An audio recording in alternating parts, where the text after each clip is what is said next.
Hello again, everybody, and welcome to our next conversation that's part of the inaugural Empowerthon fundraiser, which is the first big fundraiser we're doing to launch the Parent Tween Foundation. And before I get into any of that, I hate when folks just have their guests sit around smiling awkwardly at the camera. So I'm going to say, Elisabeth, hi.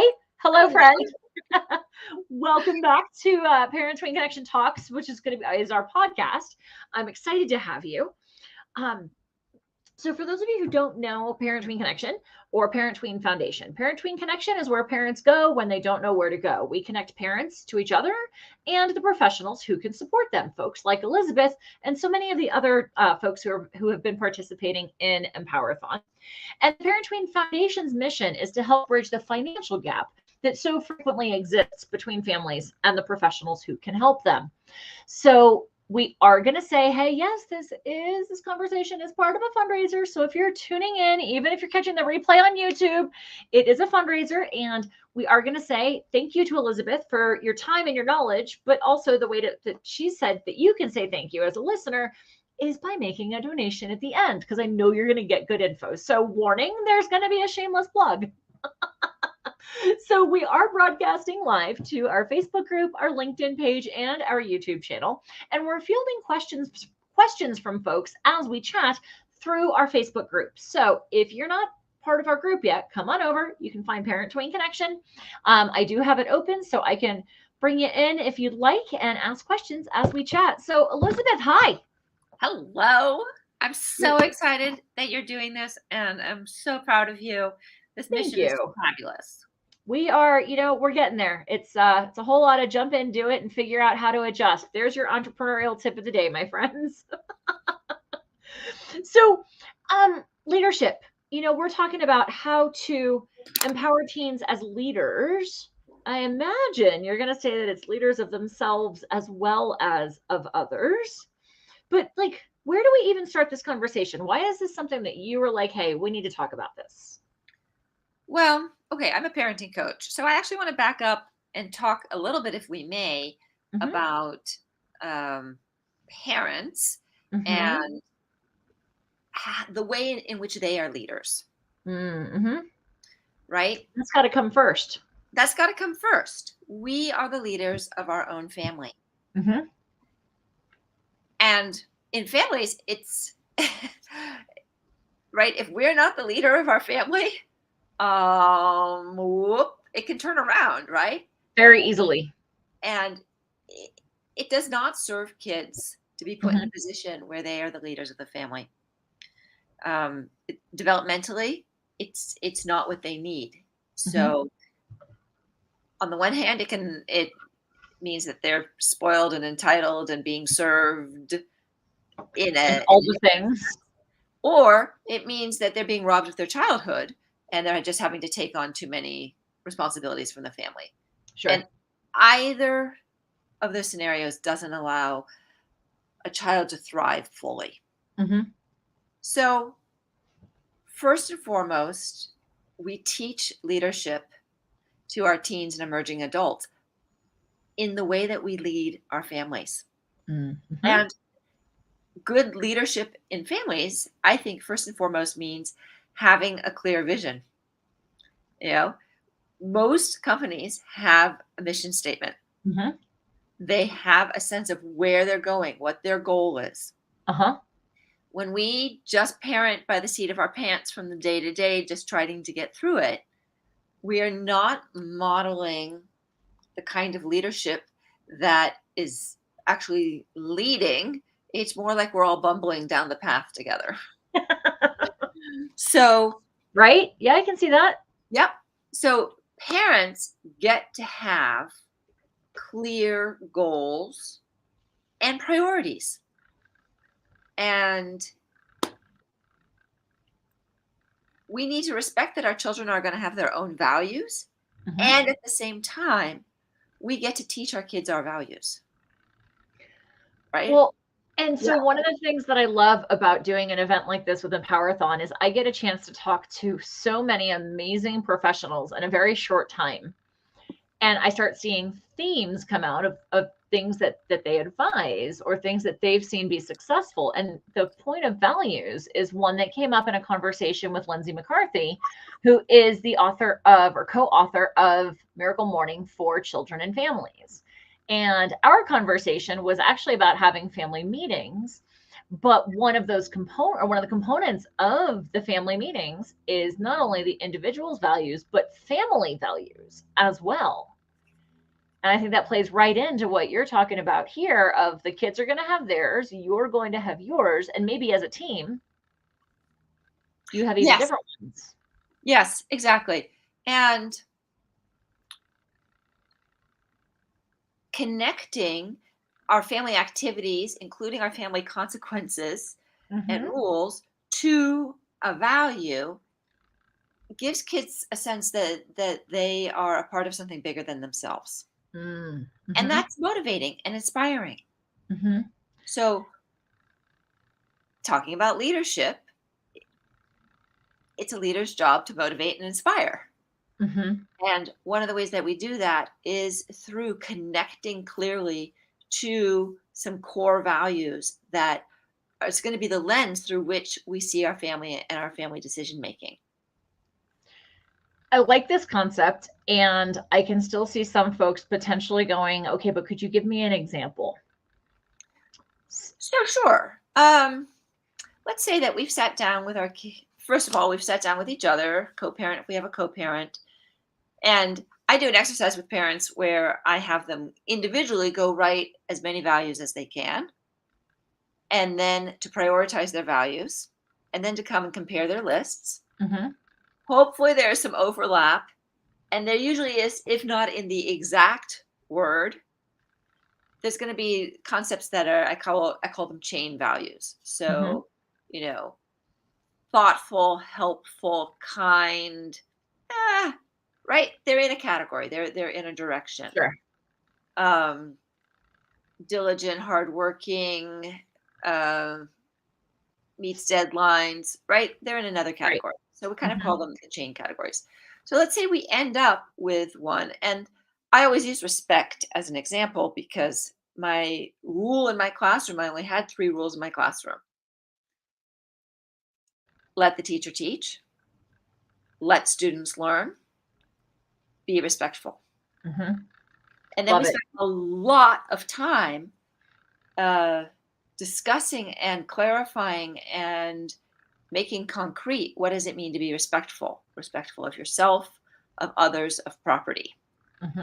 So that then became a guiding question, right? So are you being respectful right now?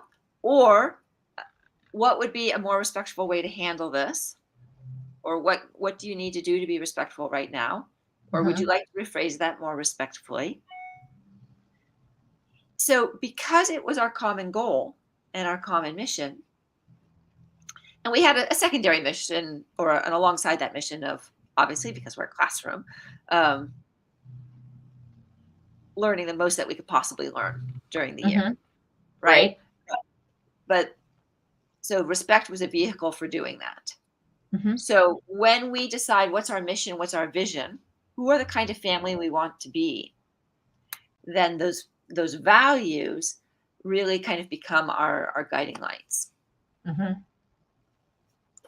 That makes a lot of sense, because then that also you could extend it and say, all right, the presuming co-parenting, right, whether married or divorced but still co-parenting, or even for a single parent to do this as a personal exercise, identifying those, but then doing the same exercise with kids, finding out what theirs are, right, and sharing it so that we know what those are, so that we can respect each other's values. Yes. And it's very important to know that, values are not the 10 commandments written down. They really are our personal preferences.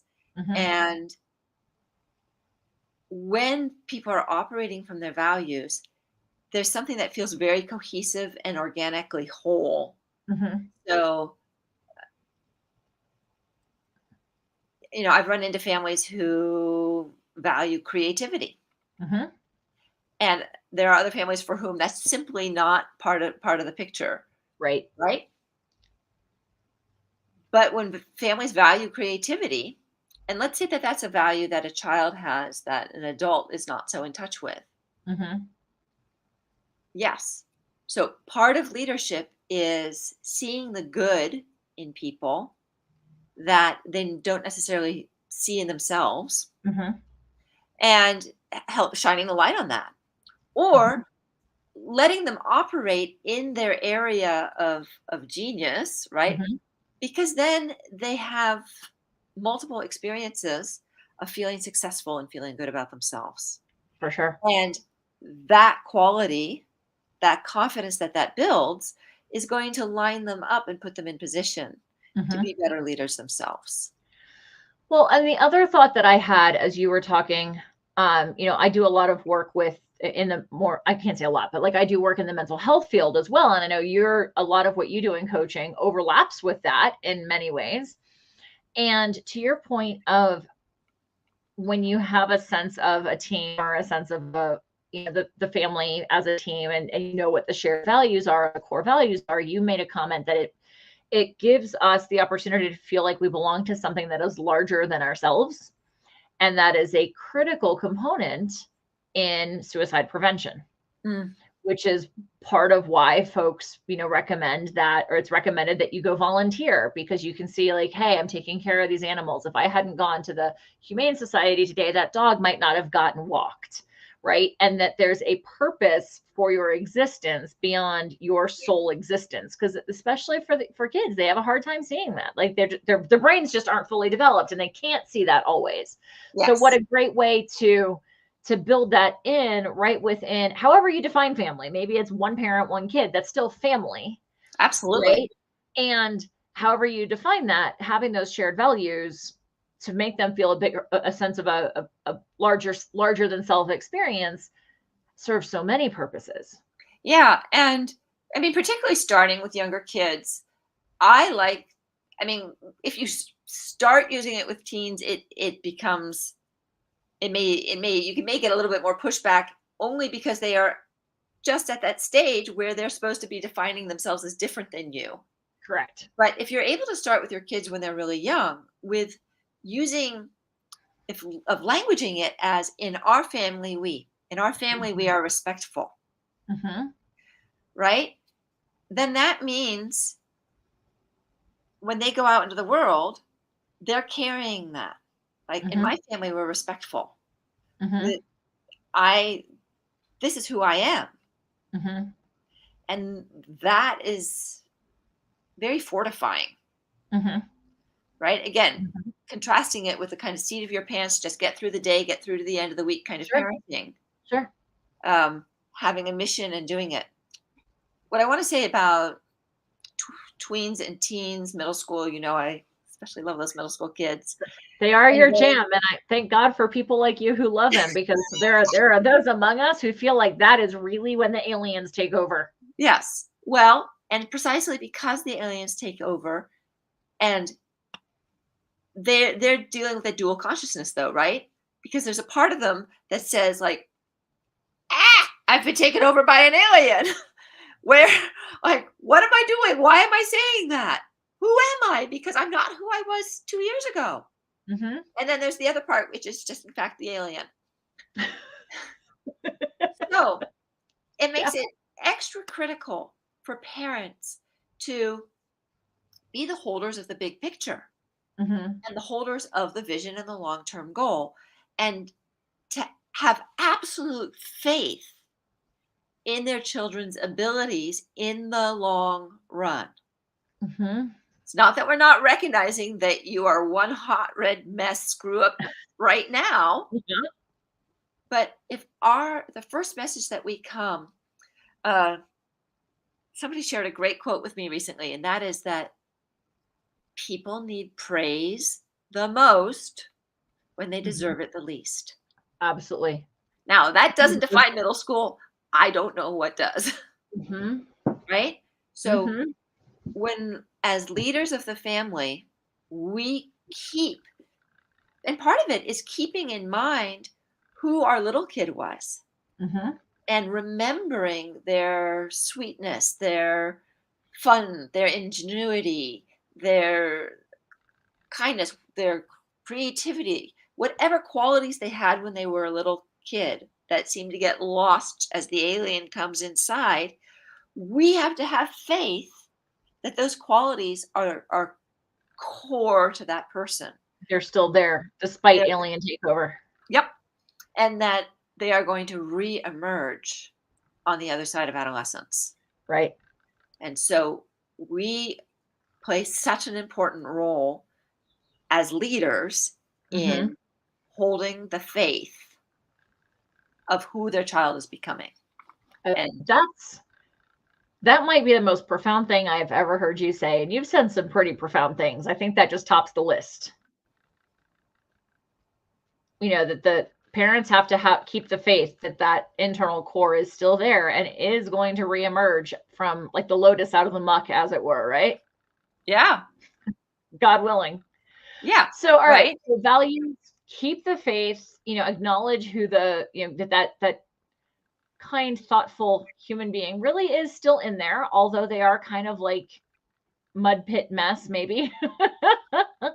Yeah. What other aspects of that self leadership do you see that are really critical to empowering your teen into becoming a leader? Because this really, you're postulating or you're affirming that it's actually our conversation today isn't about the kid at all, but that it's about how the parent shows up as a model, as it were, to support the kid and then carrying on. It is so much that. And I know parents will be wanting a little bit more concrete. So, what does that look like and sound like Mm-hmm. in the household when you are being that leader that is through your model and through the way that you interact with your child developing those leadership skills? Right. You said, I think, and I want to say it again, that after providing the model, the first place that we want to think, and if I've got like my teacher curriculum hat on, right, Uh-huh. I would be thinking, how do I want to teach teen leadership? The first thing I would say is you need to be a leader of yourself. Mm-hmm. And then, so what does it mean to be leader of yourself? Mm-hmm. It probably means, first and foremost, that you can self regulate, Mm-hmm. and then that you know yourself, which means knowing your strengths and your weaknesses And your values. and your values. And then there's probably a piece of the social aspect and the social skills that are in there as well. But let's start with knowing yourself. How do parents help kids know themselves? If I can only ever give one piece of parenting advice, it would be listen. Mm-hmm. Listen. Listen. 10 times more than you talk. Because how do we develop our own voice if we don't have a chance to use it? Mm-hmm. Absolutely. There's not very much opportunity to use your voice at school, right? I mean, when you can only raise your hand when called upon, Mm-hmm. there's not that much opportunity. And Nope.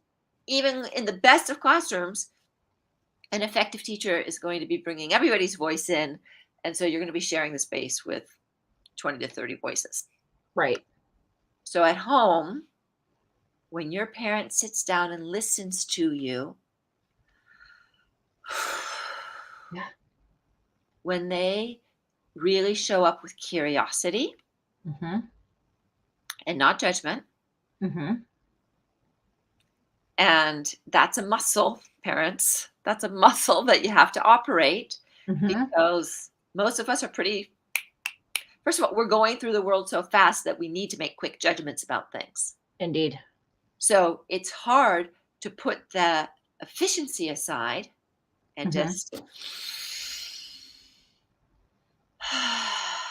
Mm-hmm. And just be present. just be present and just keep asking the what else? Tell me more. How do you I'm gonna feel throw about that? I'm going to throw a plug in here. We actually had a conversation with Deb Porter of Hold, which is Hearing Out Life's Difficulties. I think I got that right. And it was literally about how to listen. It was a lesson in listening. And I mean, gosh, we could all take 10,000 lessons in listening, couldn't we? But that's, if you're listening, you are listening to this conversation with Elisabeth, and you want to dig in more on, developing effective listening skills, check out the conversation I had with Deb Porter. And, one thing that I would say is, one moment, I want to write Deb's name down. One thing I would say is, if you have got, if you've gotten to the end of the day and you've had a conflict with your kid, if you catch yourself at that point and do the self-analysis and go, oh, how much did I just have faith in who they were at their core? Mm-hmm. And take a deep breath and just listen to where they are. So if you don't feel like you're a very good listener, that's the first exercise I want to give you. Just reflect on your day and reflect where, if I'd done more listening, how might the day have gone different? Mm-hmm. Particularly if in reviewing your day, you find that you threw fuel on the fire. Never. And one of the things I love about listening is you can't get it wrong. You cannot say the wrong thing by keeping your mouth shut. I mean, that's kind of a default, wouldn't you say? Well, yeah, but we don't operate from that default. We don't. Very often. So no, we don't. Keeping your mouth shut, encouraging more listening. And if this is difficult to you, and maybe Debbie set something up like this, and that is, if your child doesn't trust that you're going to listen, I would be completely transparent. Kiddo, I am not a very good listener. I am working on becoming a better listener. Would you help me?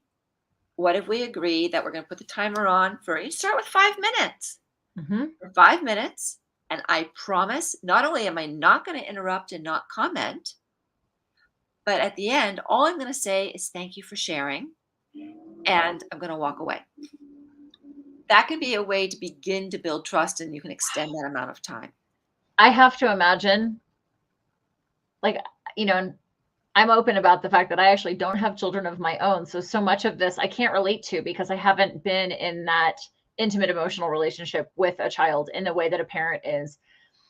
But God, I have to imagine I'd have a hard time with that. And I don't have the however many years of experience with them and collected experiences and emotions and all of that jazz. And just 5 minutes, I would probably take notes so that I tell parents actually that's okay.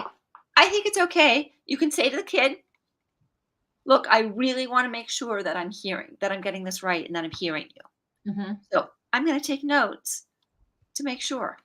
And here's another thing I want to say to parents along the lines of your job is to have the faith in the long run and the big picture. Mm-hmm. No problem has to be solved today. So if all you do today is listen and you don't respond, it doesn't mean that you don't get to respond some other day. Mm-hmm. So when we listen and fully honor children's own instincts about things, mm-hmm. we teach them to listen to themselves. We teach them to have a voice, mm-hmm. which is a leadership skill. Mm-hmm. Right? If I'm going to lead other people, I'm going to get up. I'm going to be saying something out into the world. Mm-hmm. The next question that I love for parents, so listening, yes. And then if we just stick to the question of what's your plan for? I don't know if you and I have talked about this before, but I love this question because a child comes with some issue, right? They are being bullied at school, or they have a conflict with mean Mrs. Stitt or something else.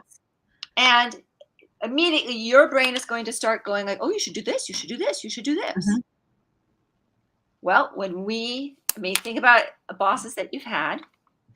You probably haven't loved the bosses who have micromanaged how you have approached and solved problems or executed on things. Okay, so we want to give our kids that same respect of not micromanaging them. And when we say, what's your plan for dealing with the girl who's bullying you?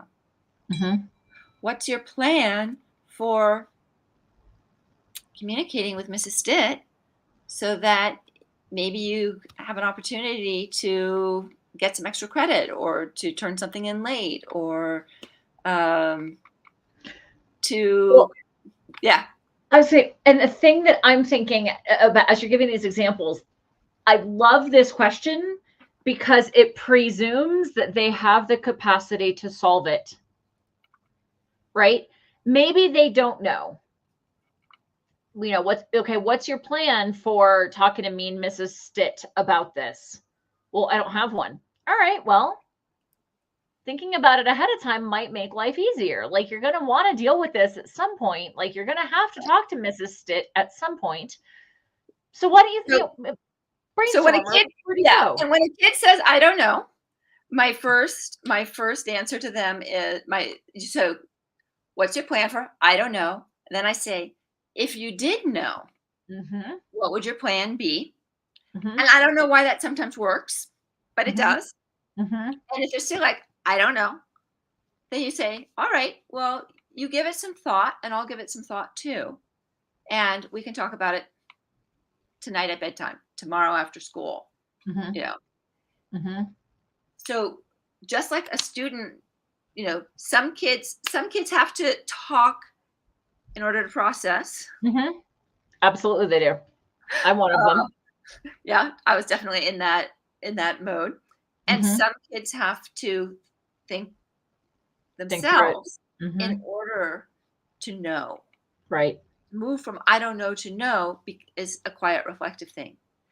But when we say you think about it, I'll think about it, we do this combination of trusting that you can come up with an answer and also letting you know I'm here to support you. Third leadership tip. Ask your child permission to share. Right? Now, there may be some issues where you are not going to be able to give them as much latitude for some reason or another. And at the same time, what I have found is that the more parents do this, the more they ask, what's your plan?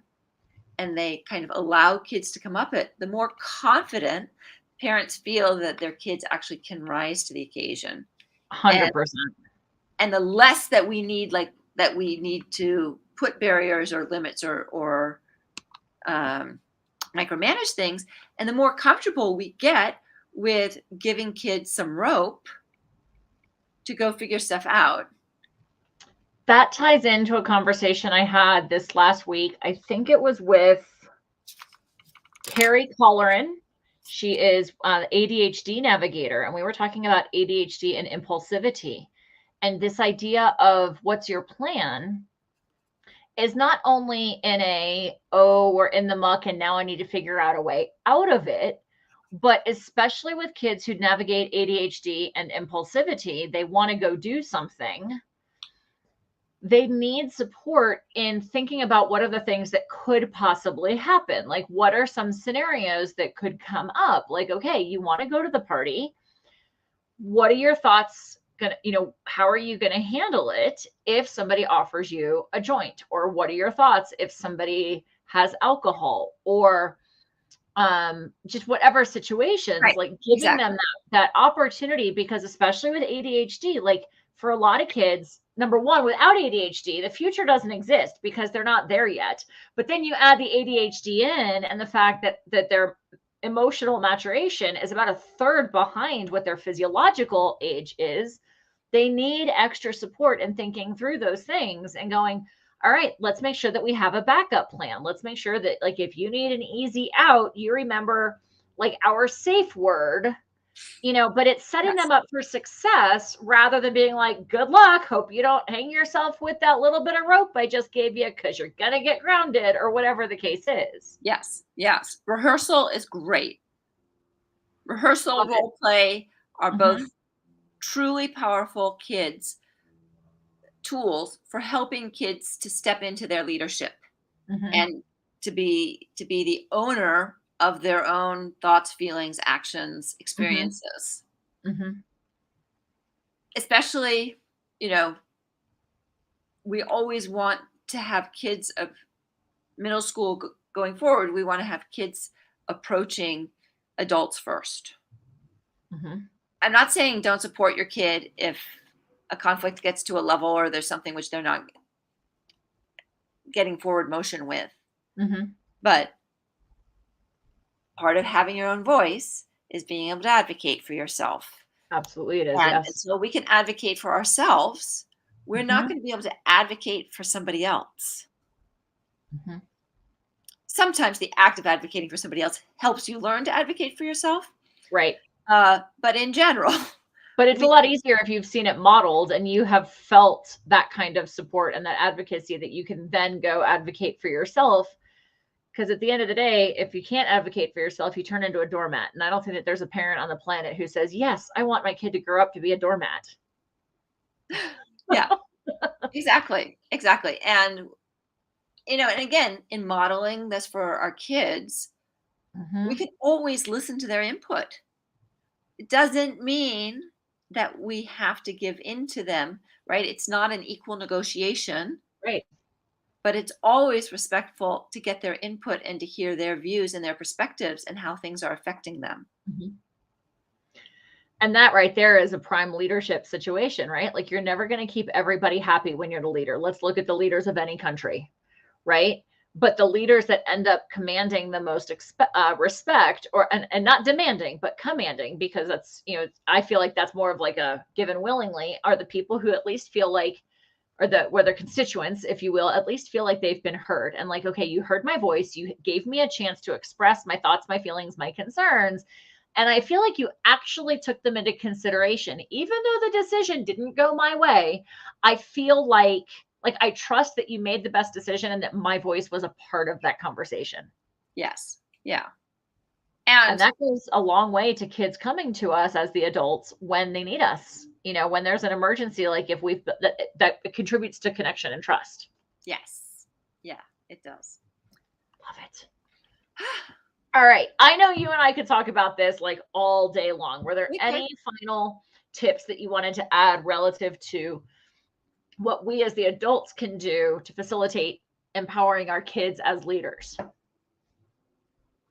Or did we cover Me too. everything? Yeah, no, I just go back to the idea that um, kids who have had a lot of opportunities to be in charge of themselves Mm. are going to feel comfortable being in charge of others and in charge of in the best way, in the Right. most inspiring kind of way. So, Well, and that's actually not where I was expecting you to go. I was expecting you to say kids who've been given the opportunity to be in charge of themselves are going to be more confident being in charge of themselves. well, that's Which, true too. that's where I thought, you were going to go in like super profound format, right? Of like, that's what we want. Like, we want self-sufficient, independent, self-responsible individuals Yes. when they age out of our care, Yeah. right? So, And doing and when we give that to them at home, it gives them the confidence to go out and to do it in other places. And without question. Yeah. yes. Awesome. Okay. Super quick story. Yeah. I was the advisor to the junior optimists at the middle school. And their charter was to improve the lives of kids in San Mateo County. And so, they walk in and they're like, okay, well, what are we supposed to do? And I'm like, you're supposed to improve the lives of kids in San Mateo County. Well, how do we do that? However you decide. Well, how do we decide? I don't know. You're going to figure that out. And, I just kept, the only time I intervened was safety issues and legalities. Mhm. Otherwise, I just kept saying, do it. And sometimes they did things that were complete flops. Like they didn't pull it together, or they didn't get the people they expected. Mostly they were, either making something or putting on an event to raise money to do things. And the only thing I made them do was to write an evaluation at the end and put it in a binder so that other people who were considering the idea could learn from their mistakes. Sure. And the biggest compliment that I got, I think, as a teacher, was the students who went on to the high school and started clubs. Because they figured out that they could do that. And they said specifically, they're like, sometimes we were so mad at you because you just wouldn't tell us what to do. And we just wanted to know what to do. And sometimes we really messed up and we were so mad at you. Thank you, Mrs. Stitt, because that's what gave me the courage to know that I could start the this club, the that club. Yeah. I love it. And again, so much of that starts with the adults in their world and the way that we engage with them. Exactly. I love it. Like I said, I know you and I could talk forever. And for folks who are tuning in on any of the replays, anywhere that we're at, I know that you've gotten some ideas here about ways that you can step into more of a leadership role in your world, even if it's not your own children, but kids that you have in your world, as I have kids in my world. So here's a shameless plug. I promised that I know you got some information out of this. So the way to say thank you to Elisabeth is by following the link in the description of this conversation on over to our website, where you can make a donation to say thank you so that we can help more families gain access to resources from folks like Elisabeth and so many of the other professionals who have joined us for Empower-thon. So Elisabeth, as always, it has been a fabulous time chatting with you. I always learn from you. And I just appreciate you as a person and as a fellow person in this family space, and for your never-ending support. So thank you so much. Well, I'm 100% behind your mission. We're getting there. All right, everybody. Have a great one, and we'll talk to you soon.